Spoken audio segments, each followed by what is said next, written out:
There is a common belief that no person is born truly poor. Life may not provide everyone with the same amount of wealth, but every individual is given enough opportunities and abilities to survive and grow. And whenever someone lacks something important, life often opens another door to help them move forward. The problem is that we usually measure our success by comparing ourselves to others.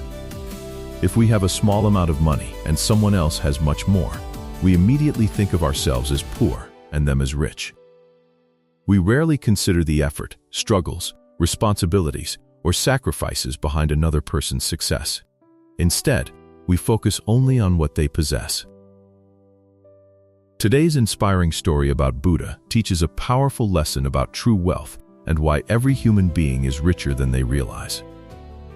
Long ago, a king invited Buddha to stay in his kingdom for several days. Buddha accepted the invitation and arrived with a group of his disciples. The king welcomed him warmly and requested that he guide the people, help them solve their problems, and teach them the path of wisdom and righteousness. Buddha agreed and organized a spiritual gathering that would continue for 3 days. As news of his arrival spread throughout the kingdom, people from many villages came to hear his teachings. Near a busy crossroads lived a beggar. He heard that Buddha had arrived, but he had little interest in attending the gathering. He thought, if I leave my place and go there, I may lose the money people usually give me. It is better to stay here and collect alms.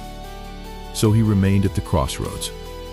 On the first day, many travelers passed by and generously gave him money. The same happened on the second day. However, he noticed something unusual. When people were walking toward Buddha's gathering, they often looked worried and burdened by their problems.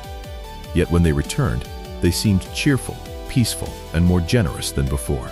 This pattern continued, and it made the beggar curious. On the third day, fewer people passed by, and he earned very little. Concerned about his situation, he began to think, if Buddha is helping everyone else solve their problems, perhaps he can help me overcome my poverty as well. With that hope, he went to the gathering.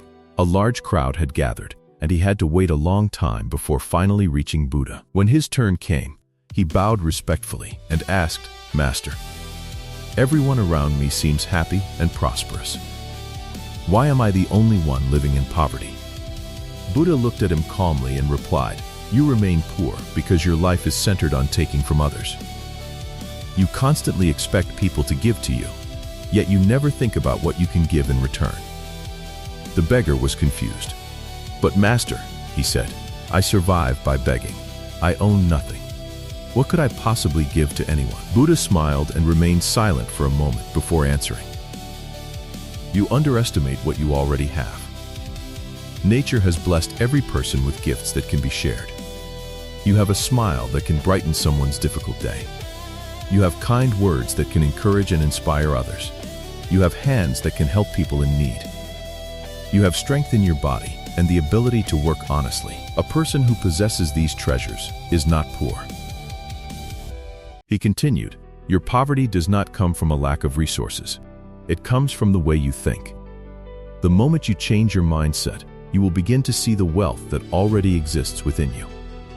Stop comparing your life to others. Every person has been given something valuable. True richness begins when you recognize your own blessings." The beggar listened carefully. For the first time, he understood that he had been ignoring the gifts already present in his life. Inspired by Buddha's words, he decided to change his attitude and live according to those teachings. Many of us make the same mistake. We look at other people's happiness and assume that our own lives are lacking. We focus on what we do not have instead of appreciating what we do have. One of the greatest blessings anyone can receive is good health. Wealth, status, and possessions lose their value when a person is unable to enjoy them because of poor health. In contrast, someone with a healthy body, a willing heart, and a positive mindset already possesses a form of wealth that money alone cannot buy. The lesson is simple. Stop measuring your life against others.